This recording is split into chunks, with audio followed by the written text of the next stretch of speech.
E aí galera, tudo bom? Aqui é o Kazuma, trazendo mais um vídeo novo. O áudio está um pouco diferente porque eu mudei de quarto, mas bora pro vídeo. Continuamos com o Scroll falando que as ações de Vossa Alteza haviam provado que tudo que tinha dito era verdade, e por causa disso, todas estavam muito gratas. Roland, um pouco preocupado, fala que tinha pensado que iriam se despedir. Scroll diz que isso era impossível, já que as bruxas viam aquele lugar como uma montanha sagrada, e contanto que não as expulse, elas desejavam viver ali para sempre. Roland fica aliviado e comenta que também era o que ele queria, e não precisavam fazer isso, pois não era apenas por elas, mas também por ele. Então Wendy diz para todas irem para a sala de jantar, já que Vossa Alteza ainda tinha que se trocar. Scroll se aproxima de Roland e, um pouco preocupada, pergunta se ele realmente estava indo dormir muito tarde. E se esse fosse o caso, era para ele se cuidar mais. Roland, com a feição cansada, fala para ela ficar tranquila. Depois das bruxas saírem, Roland pergunta o que Ana queria. Então, ela diz que não existiam palavras para descrever a gratidão que estava sentindo. Ele complementa que ela queria viver na Vila da Fronteira para sempre, mas Ana acaba negando e diz que para sempre não. Sem entender Roland, pergunta o porquê. Assim, ela responde que não importava onde ele estivesse, ela sempre iria o seguir, assim o abraçando. O professor aparece na porta, mas ao ver os dois, pensa que não era uma boa hora. Enquanto isso, nos subúrbios da cidade de Greycastle, vemos Tel, Rio e mais algumas pessoas. Rio apresenta seus antigos amigos do grupo circense para Tel, o mágico que estava infiltrado na água da Terra dos Sonhos, e ele quem tinha relatado a invasão do porto. O mágico diz que tinha se disfarçado como andarilho para se infiltrar na água da Terra dos Sonhos, mas a maioria infelizmente tinham fugido ou acabaram morrendo, e até o líder tinha sido morto pelo exército de julgamento da igreja. E agora todos estavam procurando um novo lar. Tel pergunta se não eram eles que recebiam apoio secretamente da igreja. O mágico fala que foi o que ele tinha escutado, mas eles sofreram uma emboscada dos dedos esqueléticos quando estavam voltando para o Distrito Leste. E na mesma noite, o líder estava furioso e acabou levando o restante do pessoal para a igreja. Mas, no dia seguinte, apenas 2 ou 3 retornaram, e pelos boatos, houve uma discussão com o sacerdote Ferry, que acabou terminando com seu peito furado.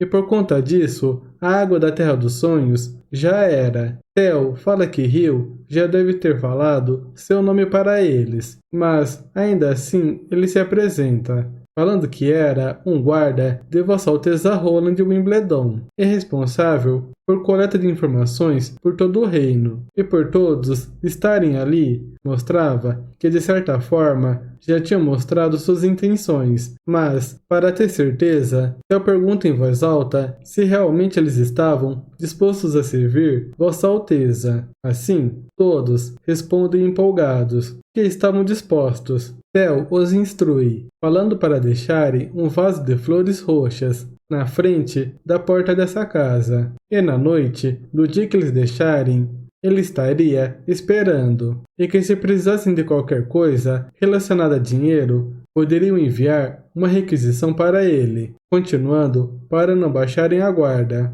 pois Timóteo não iria ficar sentado no trono para sempre. Rio pergunta se ele sabia que Timóteo tinha retornado da região leste naquele dia, mas tinha escutado Martelo Negro falar que Timóteo estava planejando recrutar um grupo de ratos para o exército, e em troca eles teriam a chance de se tornarem homens livres, e como os chefes dos dedos esqueléticos estavam indo para o palácio, então, provavelmente, não era mentira. Theo pensa que se Timóteo estava recrutando ratos, era para eles usarem os comprimidos, assim como no ataque da Fortaleza da Grande Música. Theo fala que essa era uma informação muito interessante, e a primeira missão seria continuar na cola dos ratos para monitorar seus movimentos, e caso houvesse algum avanço, deveriam relatar imediatamente. Enquanto isso, nos arredores da Vila da Fronteira, vemos algumas pessoas enfileiradas. Ao se aproximar, um rapaz pergunta ao figurante qual o nome e se ele era alfabetizado. Assim, respondendo que seu nome era Master e não era alfabetizado, e que também era um carpinteiro e havia escutado que os artesãos receberiam uma casa na cidade. O rapaz sentado concorda, e por ele ser carpinteiro, iria fazer algumas perguntas. Após fazer as perguntas e constar que ele tinha acertado todas, quando iria entregar o certificado, Varov o interrompe, e com um rosto sério, fala para ele não decidir tão rapidamente. E era para olhar as mãos do rapaz primeiro. E caso ele fosse as mãos dele seriam ásperas, especialmente na região inferior das palmas, e rígidas de tanto trabalhar com madeira, sem falar que ele estava evitando contato visual ao responder a algumas perguntas. E se realmente ele fosse um carpinteiro, agiria de maneira calma e natural ao responder. Varov continua falando que ele deve ter sido avisado pelos soldados que qualquer pessoa que se passe por algo que não era ou recusasse a se registrar iria receber uma punição severa e seriam enviados às minas ou deportados para a região oeste. Então, Varov pergunta se ele realmente ainda achava que ele era um carpinteiro. Maser, com medo, diz que mentiu, e o vizinho dele era um carpinteiro, e tudo que ele tinha feito foi o assistir trabalhar. Depois de Maser ser levado, o rapaz sentado pergunta como Varov sabia de tudo isso. Varov fala que durante os meses dos demos, ele tinha feito um censo populacional para Vossa Alteza, e assim acabou interagindo com todos os carpinteiros da cidade. Então, não se esqueceu dessas características. Assim, falando que quando o rapaz estiver fazendo alguma pergunta, ele deveria prestar atenção na pessoa com quem estava falando, e apenas aqueles que respondessem de maneira honesta seriam dignos de serem entrevistados pessoalmente por Vossa Alteza Roland. Mais tarde, vemos Varov falando para Roland que o custo para manter cada refugiado era muito caro, e se não trabalharem para a Vila da Fronteira por pelo menos 10 anos, simplesmente não terá sido viável trazê-los. Roland diz que não esperava que demorasse quase 3 dias para lidar com 6.000 refugiados, e no momento havia pouca habitação na cidade, e poderiam aceitar apenas 150 artesãos, e os refugiados sem ofício teriam que ficar fora das muralhas por 2 ou 3 meses, e iria deixar as preparações das habitações para ele, e que não importava se eram solteiros ou se vieram com família, cada um iria receber uma casa independente. Varov pergunta se iriam dar essas casas como um presente. Roland fala que faria que pagassem aluguel, e aqueles que moravam ali já possuíam casas, então, de certo modo, suas casas antigas seriam substituídas por novas, e também, se presentearem os refugiados com casas, eles não iriam querer trabalhar. Depois, ele pergunta quantas pessoas decidiram deixar a cidade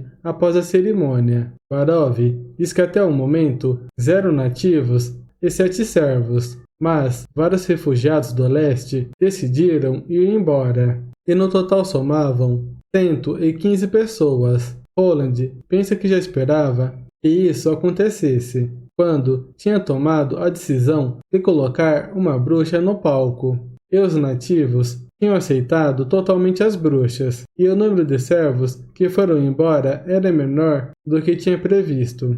Roland diz que não esperava essa reação dos refugiados do leste, pois, apesar de terem sua terra natal destruída e ficarem sem lugar para onde ir, ainda decidiram ir embora. Barov recomenda executar todos eles, pois eles estavam muito determinados a ir embora. E se esse é o caso, era óbvio que não iriam colaborar com o rei governante no futuro. Roland o interrompe e diz que as pessoas realmente devotas à igreja deveriam ser os refugiados que decidiram ficar na capital, mesmo tendo que enfrentar o vírus, e aqueles que foram embora podem não ter sido capazes de mudar de ideia e continuavam teimosos, acreditando que as bruxas eram a raiz de todo o mal, e mesmo que acreditassem que no futuro se tornariam inimigos, ele não queria matar um grupo de civis só porque não concordavam com o que eles pensavam. Então, pediria para Rochinol investigar esses fugitivos, e se encontrasse algum espião entre eles, todos seriam mortos. Barov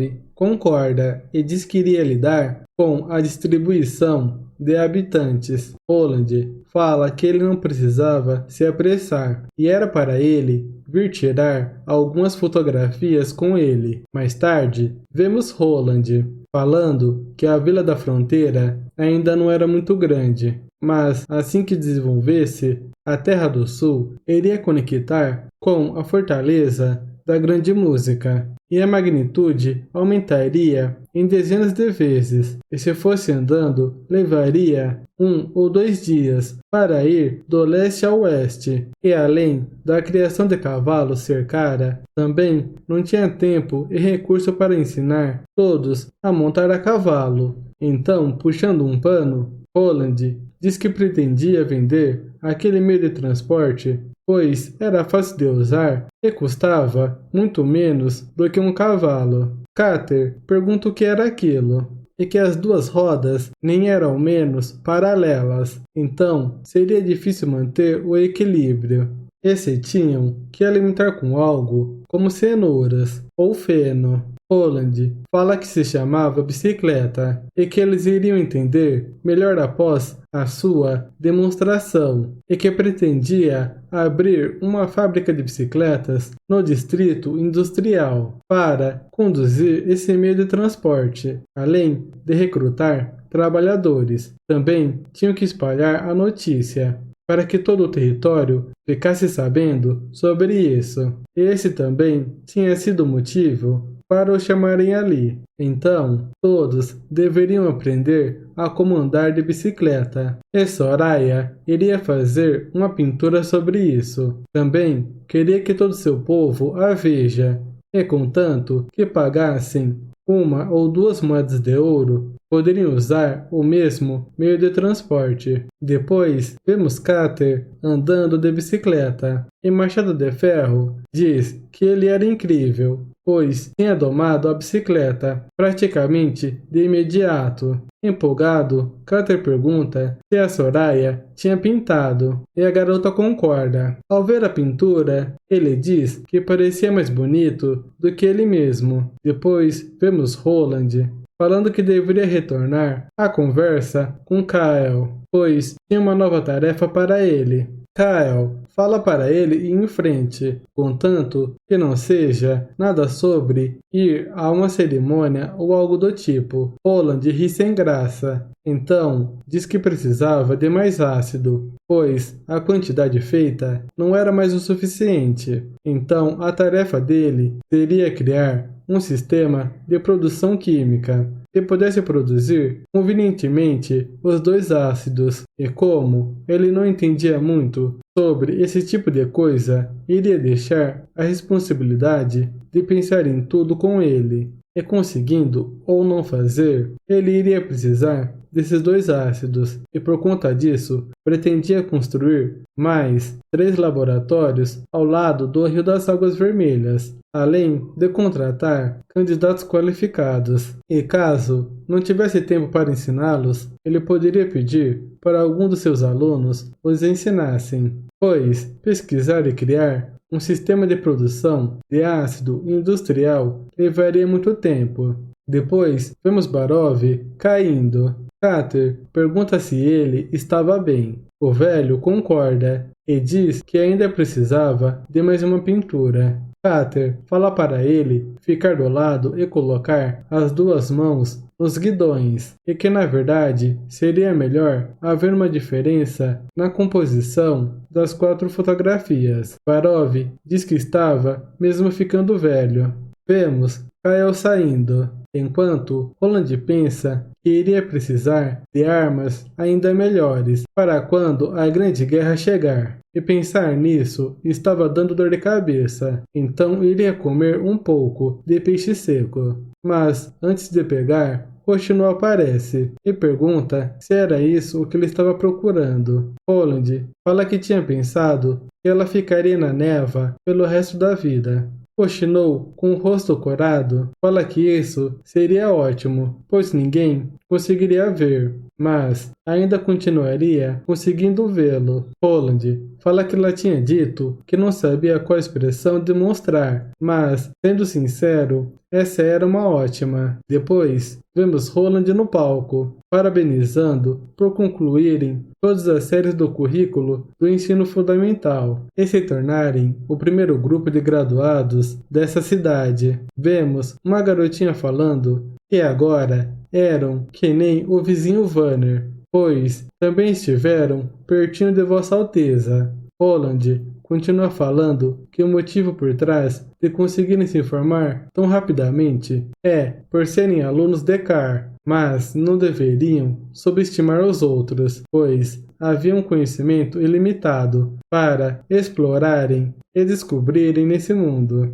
E a partir de hoje, seguiriam um caminho totalmente diferente dos outros, e não importava qual tipo de carreira desejavam seguir, pois definitivamente iriam conseguir. Em seguida, a plateia vibra e dão vida longa a Vossa Alteza. A garotinha diz que queria trabalhar na fábrica de bicicletas no futuro, pois o salário era maior do que de seu pai e ainda tinha a chance de ganhar uma bicicleta. Ela pergunta para o garoto se ele queria seguir os passos de Van e entrar no 2º batalhão, ou se iria com ela para a fábrica. Roland fala que iria entregar seus diplomas como prova honrosa que tinham concluído seus estudos, e sendo assim, era para subirem quando chamar seus nomes. Então ele chama Piper. A garota fala para ele não ficar nervoso. Piper sobe pensando que iria seguir um caminho onde sua coragem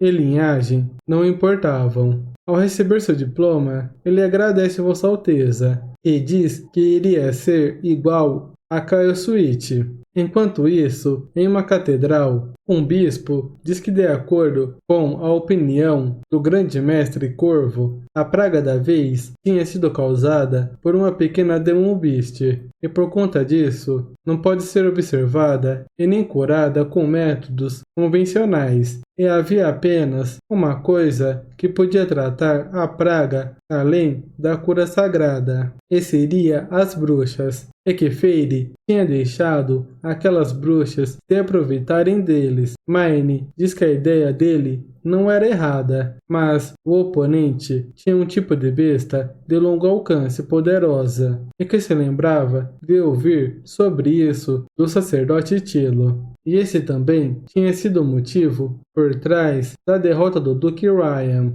O bispo furioso diz que mesmo que quisessem usar aquelas escórias, não deveriam ter enviado Faceless tão facilmente.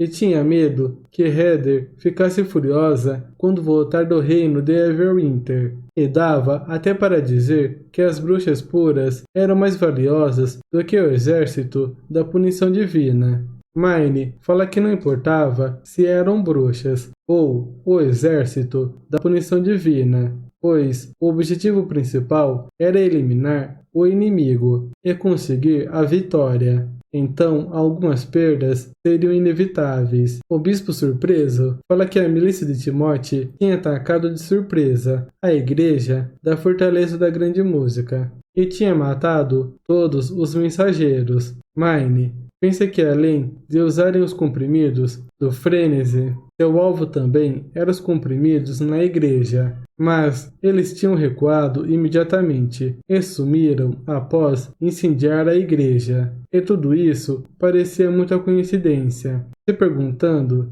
se depois de derrotar o grupo de mensageiros, Holland tinha jogado a culpa em seu irmão Timote. E juntando isso com o relatório da capital, poderiam concluir que Holland planejava conquistar esse povo sem gastar muito. Então, apenas mandou as bruxas para curar a praga e fez com que os refugiados fossem enviados de volta ao oeste. Mas, para esconder o fato de estar treinando bruxas, tinha enviado soldados para atacar o grupo de mensageiros, sem nem ao mesmo permitir que tivessem tempo de soltar os pombos mensageiros, assim jogando a culpa naqueles que atacaram a fortaleza. Mas claro que tudo isso era apenas especulação. O bispo diz que mesmo que o grupo de mensageiros não tenha nada a ver com ele, ainda precisariam expurgar as bruxas que estavam indo em direção ao oeste. Mine diz para ele ler a última carta. Ao ler a carta, o velho fica em choque, pois um grande número de bruxas tinham aparecido nos fiordes e todas as igrejas tinham sido destruídas. Mas era impossível que tantas bruxas apareçam do nada nos fiordes. Então havia apenas uma possibilidade.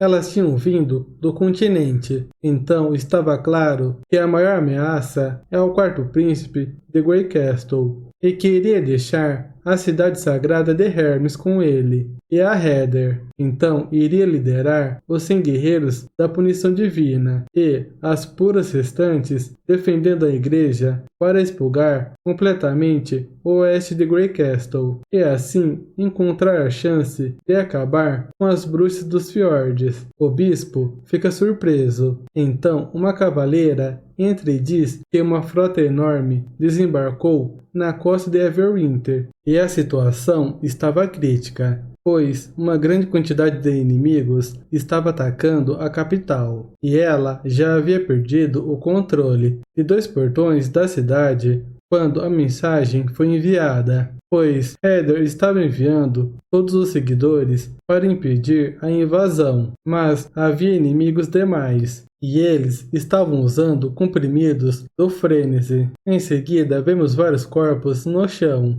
e dentro da igreja, vemos Heather em pé. Garcia fala que ela tinha 2 opções: pedir salvação ao seu Deus ou pedir perdão a ela. Mas, mesmo que o fizesse, ainda iria cortar os seus dedos e membros um por um, para que sentisse na pele a dor e o sofrimento que ela tinha levado ao povo no Porto das Águas Claras. E com um tom de sarcasmo, ela pergunta se não estava sendo muito bondosa. Heather pergunta o que ela iria fazer depois e se pretendia ser esmagada pelo exército da igreja ou velejar no mar pelo resto da vida. Estalando os dedos, Garcia diz que ela não precisaria se preocupar com isso, pois o exército da igreja estava atacando a cidade de Ophshar no momento, e possa ser que ela não consiga chegar à nova cidade sagrada, mas aniquilar a antiga cidade era algo totalmente possível, pois ela já deveria ter escutado sobre a água do rio Styx e como ela era muito fácil de acendê-la, e depois de acender era praticamente impossível apagá-la, e tinha trago um navio inteiro dela. A bruxa pergunta se realmente ela precisava fazer isso, pois esse tipo de tortura não se fazia necessário. E se não tivesse tentado coletar informações ou amedrontar o inimigo? Mas Garcia olha para ela, nervosa, e pergunta se ela sabia como a igreja tratava as bruxas. Heather começa a rir e diz que ela não entendia a grandeza da igreja. e jamais entenderia a importância de tudo que a cidade sagrada tinha feito, e elas sempre agiam de maneira tola, totalmente desavisados da destruição que estava por vir, e Hermes lhes mostraria o que é força de verdade, pois aqueles que desafiam a igreja estavam fadados à destruição. Garcia apenas diz que veriam. Assim acabamos a parte 26. Quem puder, deixa um like e um comentário. E se gostou do vídeo, aproveite e se inscreva para não perder os próximos resumos. Até o próximo vídeo.